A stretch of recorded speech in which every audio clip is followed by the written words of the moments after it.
My thoughts drifted from the past to what lay ahead, and the woman who, albeit inadvertently, had made it all happen.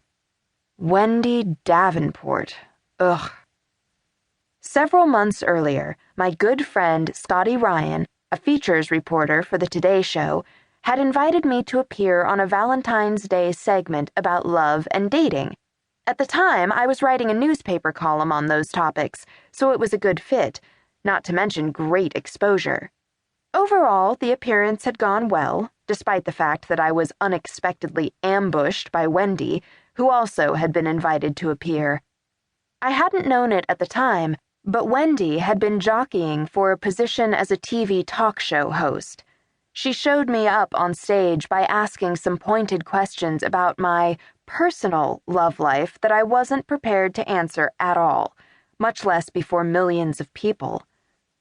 Since then, her syndicated advice column, Love Wendy, had been turned into a full-blown TV talk show on NBC, and they'd made Scotty the executive producer. Shrugging off our rocky introduction, Scotty thought I would make a good addition to her show, and he was higher up in the decision-making food chain than she was. Then came the phone call that changed my life. It was a part-time gig, but part-time in TV pays the rent. It would also give me the financial boost to get my online project, Waverly's Honey Shop, off the ground. In a moment of inspiration, I'd recently launched a small line of t-shirts, tote bags, and other products with fun slogans about trying to figure life out. My personal favorite was, "I know nothing, but at least I know that." But it was stalled until I could improve my cash flow situation. "Waverly, you still there?" I blinked. "Sorry, yep, still here. What did you say?" "I asked when you're going to meet up with Paige." I closed my eyes and scratched my forehead. I know the answer to that. I really do." "So it's on your calendar?" I opened my eyes and nodded. "It most certainly is. It's just that my calendar is currently located in a box somewhere, a box whose location is currently uncertain." "You'll love her. She's by far the nicest person in my family. In fact, she's too nice." I raised my eyebrows. "Nicer than you?" She coughed and took another sip of her drink. "Yeah, right. Like you or anyone I've ever met would use the word nice to describe me." I laughed and reached for a broom propped against a wall. "Good point. I'm really looking forward to meeting her.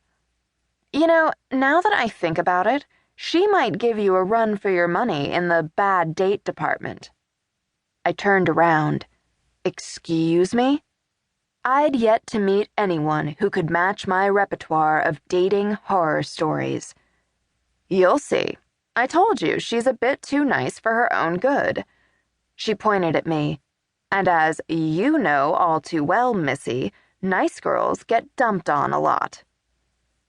I opened my mouth to protest, but we both knew she was right. I considered myself a nice person, and though I had a boyfriend now, my romantic history was, shall we say, checkered.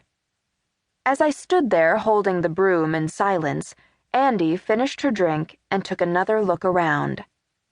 "So, are you all packed? The taxi's coming at the crack of dawn, right?" My eyes wandered across the room until they came to rest on a tangle of black cables sticking out of the wall. I still didn't know what half of them were for. I nodded. "I'm actually not bringing all that much with me. I realized once I started going through my clothes how I never wear most of what I own anyway, so I'm pretty much going to start over after I'm settled. It's a good excuse to go shopping in New York, don't you think?" "Definitely. Did you end up sending all your furniture with the movers?" I began to sweep. "Most of it. I sold some stuff on Craigslist and gave some to Goodwill. I figured it would be fun to do a bit of decorating when I get there. Maybe hit some antique shows, flea markets, that sort of thing." She put a hand on her hip. "Look at you, all Brooklyn hipster already. I'm impressed."